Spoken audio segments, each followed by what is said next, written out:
1 in 4 adults over 65 falls every single year, not because they are careless, not because getting older automatically means getting fragile, but because tiny daily habits slowly make the body weaker, stiffer, and slower without warning. And one of the worst times for that to happen is right after you eat, when many people over 70 do the exact wrong thing. They sit down, stay down, and let their blood sugar rise, their legs stiffen, and their balance go quiet. If that sounds harmless, this message is especially for you. The surprising truth is this: it is not a fancy workout. It is not a treadmill in the garage. It is not a long power walk at sunrise.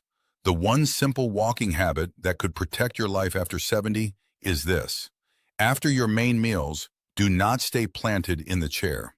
Stand up and take a short, comfortable walk soon after you eat. That may sound almost too simple, but the CDC says more than 1 in 4 older adults falls each year, and falling once doubles your chance of falling again. The CDC also says regular physical activity helps older adults reduce fall risk and live independently longer. The National Institute on Aging and Mayo Clinic both point to walking as one of the safest, most useful forms of exercise for most older adults, helping the heart, the brain, the bones, the muscles, the mood, and even sleep. So no, this is not just a cute little wellness tip. This is one of those small habits that can quietly change the direction of your health. And before we go deeper, if this kind of honest, practical senior health advice helps you feel more prepared and less afraid, subscribe. It helps this channel reach more older adults who truly need it. And tell me in the comments how old you are and where you are watching from. I always love seeing who is here with us. Now let's talk about why this habit matters so much after 70. The first reason is blood sugar. And if you think blood sugar only matters if you already have diabetes, that is the first big mistake. Blood sugar is simply the amount of sugar, or glucose, moving through your blood after you eat. Even if you have never been told you have diabetes, your blood sugar still rises after meals. Cleveland Clinic explains that this rise is usually highest about 30 to 90 minutes after eating. 30 to 90 minutes. That window matters more than most people realize. Think of your bloodstream like a road after a sports game lets out. Cars flood the streets all at once. That is what a meal can do inside your body.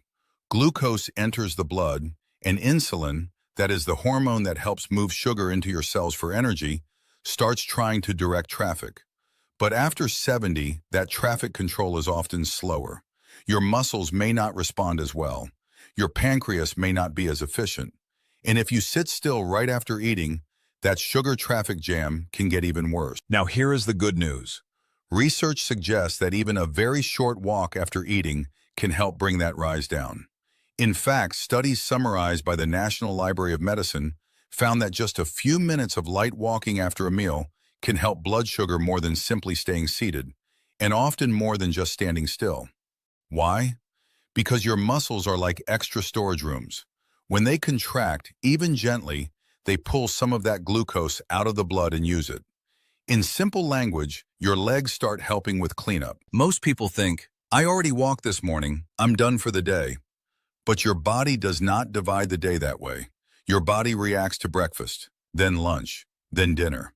Each meal creates a new wave. So the common mistake is doing one block of exercise, then sitting through the most important window afterward. The fix is simple and doable. Attach a short, easy walk to the end of the meal itself. Not later if you feel like it, not maybe after the dishes. Right after the meal, before the chair claims you again. Picture a real evening. You finish dinner. Your plate is empty.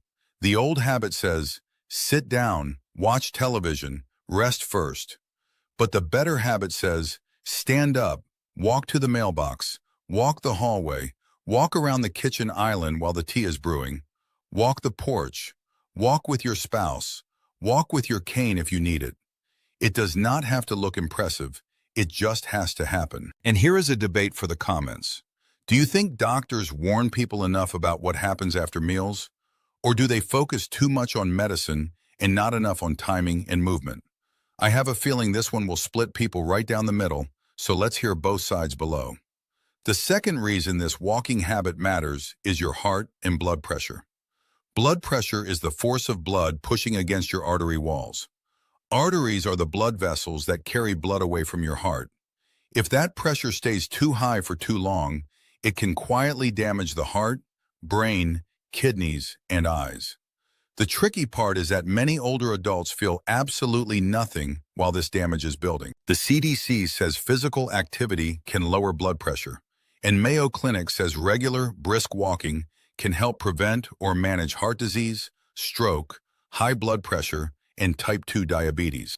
That is a big list, a very big list, and it explains why one small walking habit can matter so much. When you walk after a meal, your calf muscles squeeze like little helper pumps. They push blood back up toward the heart instead of letting it pool in your lower legs. Your circulation wakes up. Your heart does not have to fight as much against stillness. Imagine a garden hose that has been left in the sun with a few bends in it. Water can still get through, but not smoothly. Gentle movement helps straighten some of those kinks. Not perfectly, not forever, but enough to improve flow. That is what a short walk can do for your circulation compared with sinking into a chair right after eating. The common mistake here is thinking the heart only benefits from hard exercise. Many people believe if they are not sweating heavily, nothing counts. That is simply not true. Especially after 70, health is often built by frequency before intensity. The body loves regular signals. It loves repetition. It loves the message, we are still moving, we are still using these systems. Do not shut anything down. So the fix is not to turn a meal walk into a boot camp. The fix is to make it automatic and gentle enough that you can repeat it day after day, week after week. If you feel strong and steady, the walk can become a little more purposeful. If you feel unsteady, it can stay slow and close to home. Either way, the goal is not exhaustion, the goal is circulation. The third reason this habit may save your life after 70 is fall prevention. This is where things get very real. Because falls do not just bruise pride, falls break hips, falls cause head injuries, falls start the frightening chain reaction that steals independence. The CDC notes that falls are a leading cause of injury in older adults. And once someone falls, fear of falling can make them move less. Then they get weaker, then the risk rises again. It becomes a terrible loop. Here is what most people miss. The danger does not begin when you trip. The danger begins earlier when the body gets deconditioned. Decondition means you slowly lose strength, stamina, and steadiness because you are using your body less. Sitting right after meals may not seem connected to a future fall, but it feeds the exact pattern that leads there. Stiff hips, weak ankles, slower reaction time, poor circulation, a body that forgets how to transition smoothly from sitting to standing to walking. Think of balance like a conversation between your feet, your eyes, your inner ears, and your brain. If that conversation gets quieter, your steps become less confident. Walking after meals keeps that line open. It gives your body another chance, several times a day, to rehearse the skill of moving safely through space. Every time you stand up and walk, you are practicing life. The common mistake is believing balance only comes from special exercises done in a clinic. Those can help, absolutely, but daily living is where balance is either protected or lost. The specific fix is simple. During your meal walk, keep your eyes forward, let your arms move naturally if you can, wear safe shoes, and avoid carrying too many things at once. If needed, walk near a counter, a hallway wall, or with a walker. Make the environment help you. I want you to picture something. You finish breakfast and walk from the kitchen to the front door and back a few times. Nothing dramatic happens. That is the point. Your ankles bend, your hips open, your spine wakes up, your brain checks in with your feet. Tiny adjustments happen by the second. That is how steadiness is built. Quietly, repeatedly, not in one heroic moment, but in dozens of ordinary ones. This is also where many older adults say, "I'm afraid I'll fall if I walk when I'm tired." That fear is understandable, but often the greater risk is doing less and less until your walking ability shrinks. The answer is not to force a risky walk. The answer is to make the walk safer, shorter, and more supported. Around the kitchen table, down the hallway, in the driveway with someone beside you. Support is not weakness. Support is strategy. The fourth reason this habit matters is digestion. Yes, digestion. That word sounds less dramatic than heart disease or falls, but do not ignore it. Poor digestion can mean bloating, heaviness, reflux, constipation, poor appetite, and an overall feeling that your body is working against you. And after 70, that discomfort can easily make people eat worse, move less, and withdraw more. Think of your digestive system like a long conveyor belt. After a meal, it needs steady movement and coordination to keep things progressing. A gentle walk is like pressing the on button, not a violent shake, not a sprint, just a helpful nudge that reminds the whole system to keep going. Many people notice they feel less heavy, less sleepy, and less uncomfortable when they move a little instead of collapsing into a recliner. The common mistake is lying down or slouching deeply right after eating. It feels restful in the moment, but for many people it is the exact setup for heartburn, sluggishness, or that miserable bloated feeling. The fix is upright, easy movement first, then rest later. Rest is not the enemy, bad timing is the enemy. If you have ever eaten a meal and then felt so tired that the whole afternoon disappeared, do not assume that is just old age. Sometimes it is poor sleep. Sometimes it is medication. Sometimes it is the meal itself. But often, part of the problem is that your body got no help processing that meal. A short walk can act like a gentle switch from stuck to flowing. The fifth reason this habit is so powerful is that it protects your brain and your mood in ways most people never connect to walking. The CDC says regular physical activity lowers the risk of developing dementia, including Alzheimer's disease, and reduces the risk of depression in older adults. That does not mean a short walk is a guarantee. It is not a cure. But it does mean movement matters deeply for the aging brain. Here is a simple way to understand it. Your brain is like a high-maintenance house. It needs constant delivery trucks bringing oxygen and nutrients. It needs waste carried away. It needs clear communication lines. When you walk, even gently, blood flow improves. Your nervous system gets useful stimulation, and your brain receives the message that the body is still engaged with the world. That matters a lot. Most people make the mistake of separating brain health from body movement. They think memory is all crossword puzzles, supplements, or genetics. Those things may play a role, but the brain lives inside the body. If the body is stagnant, the brain pays a price too. The fix is to stop treating walking as only a weight issue or a heart issue. It is a brain habit too. And there is another layer here. A short walk after a meal often interrupts isolation. It gets you off the couch. It may bring you to the porch, to the yard, to the sidewalk, to the mailbox, or simply into a different room with a different view. That change is not trivial. It breaks the feeling that the day is happening to you.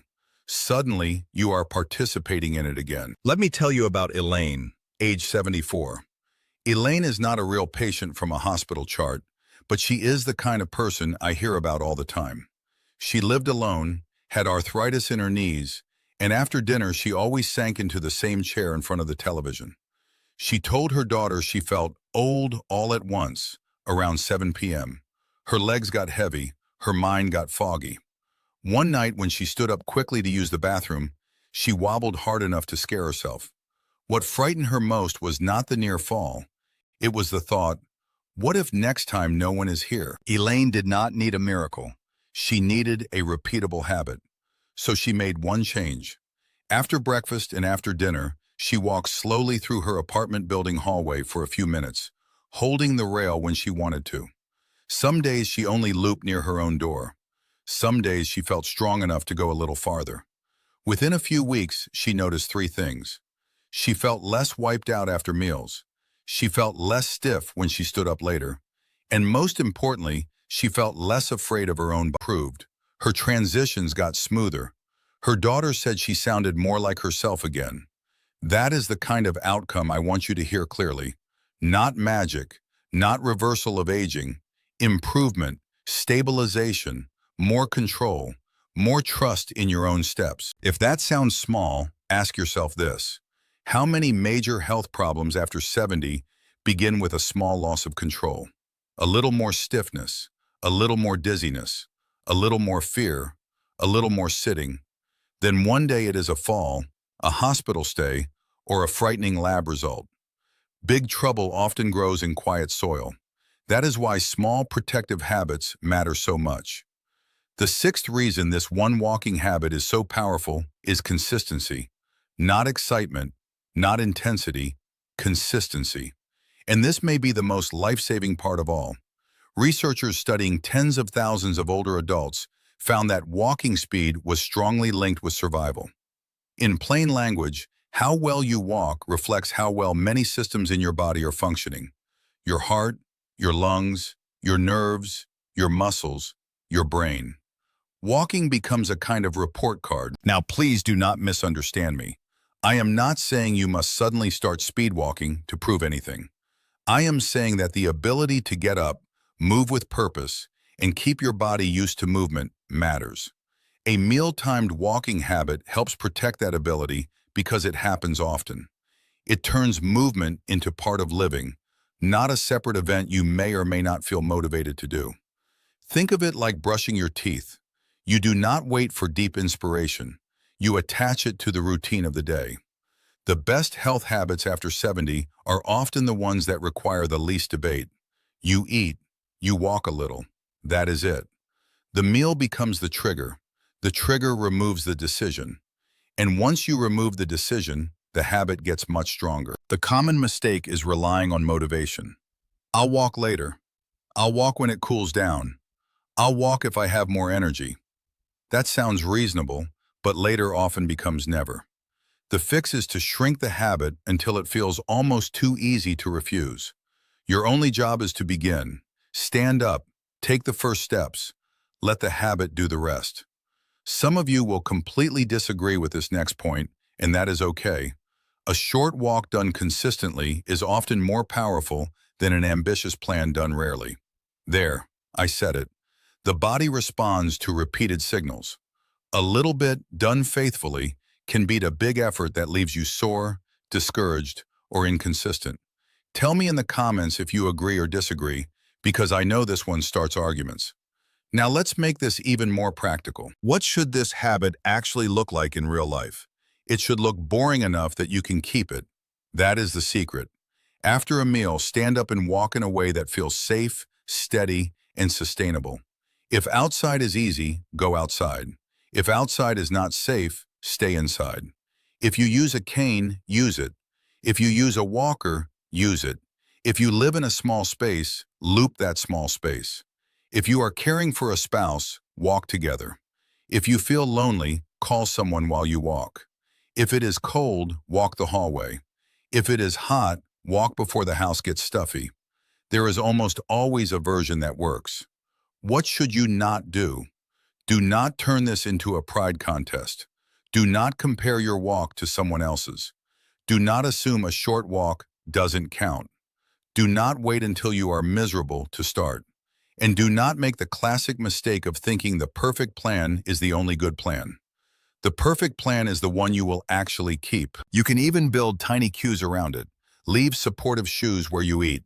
Keep the hallway clear. Make the path easy. Tell your family, after dinner, I do my little walk. Give it a name if you want. The names people choose often make them smile. My sugar stroll, my balance lap, my life walk. It sounds silly, but silly habits people remember are better than serious habits they forget. And here is another question for you. Are you already someone who moves after meals? Or are you more likely to sit and rest right away? Be honest, no shame. Just type walk or sit in the comments. I read those and it helps me know what people are really struggling with. There is also something emotionally important about this habit. It gives you proof. Proof that your body is still trainable. Proof that you are not helpless. Proof that your health is not only decided in a doctor's office or on a prescription label. Yes, medicine matters. Yes, medical care matters. But your daily rhythm matters too. In fact, your rhythm may be the invisible bridge between appointments. And if you are thinking, I am over 70, isn't it too late for small habits to matter? I want to answer that directly. No, it is not too late for your body to respond to better timing, more circulation, more muscle activity, and less sitting. No, this will not make you 40 again, but that is not the goal. The goal is fewer dangerous swings, less stiffness, better recovery after meals, more confidence standing up, a steadier body 6 months from now than the one you would have had if you kept sitting through every meal. Sometimes people hear health advice and immediately think, how much exactly? How fast exactly? How many minutes exactly? I understand that. But after 70, the first win is often not precision. It is participation. Start with a short, comfortable walk you can tolerate safely. Let your doctor or physical therapist help you adjust it if you have heart disease, diabetes, lung disease, severe neuropathy, that is nerve damage, dizziness, or any condition that changes what is safe for you. And especially if you take medication for blood sugar, be careful. Exercise can change glucose levels, and that is one reason guidance matters. The habit is powerful, but it still has to fit your body and your medical situation. Wise and safe always beats aggressive and sorry. Before we finish, let me make this easy to remember. After 70, the goal is not just to walk more, it is to walk at the right moment. Right after a meal, your body enters a window when blood sugar rises, and sitting makes the whole system more sluggish. A short walk during that window can help your muscles act like helpers instead of spectators. This habit supports blood sugar because your moving muscles pull some of that glucose out of the blood. That means less of a spike, less strain, and often less of that heavy, sleepy crash after eating. It supports your heart and blood pressure because movement improves circulation and keeps blood from just settling in the lower body. Your legs become little pumps instead of parked furniture. It supports your balance because every post-meal walk is practice. Practice standing, practice stepping, practice turning, practice trusting your own feet before stiffness takes over. It supports digestion because upright movement helps the body keep things moving. Less slumping, less stuck feeling, more flow. It supports your brain and mood because the brain depends on blood flow, stimulation, and regular movement signals from the body. Walking is not only for the legs, it is for the whole system. And maybe most important, it supports consistency because meals happen every day. When you attach walking to something that already happens, the habit becomes much easier to keep. That is how small actions become life-protecting actions. So if you remember only one sentence from this video, let it be this. Do not let the chair win right after you eat. Eat, then gently move. And please remember this part too. Talk to your doctor before making major changes, especially if you take medication or have a diagnosed condition. Natural does not always mean risk-free. This video is for educational purposes only. If this message gave you hope, subscribe now because that helps this channel reach more older adults who need clear, calm guidance instead of fear. Share this with a parent, a spouse, a sibling, or a friend who always says, I know I should move more, but I don't know where to start. This is where to start. Not with something extreme, with something wise. And if you want to protect your health even more, watch the next video on the hidden evening habits that quietly raise blood sugar and increase fall risk after 70. Because what you do after dinner may matter far more than you think.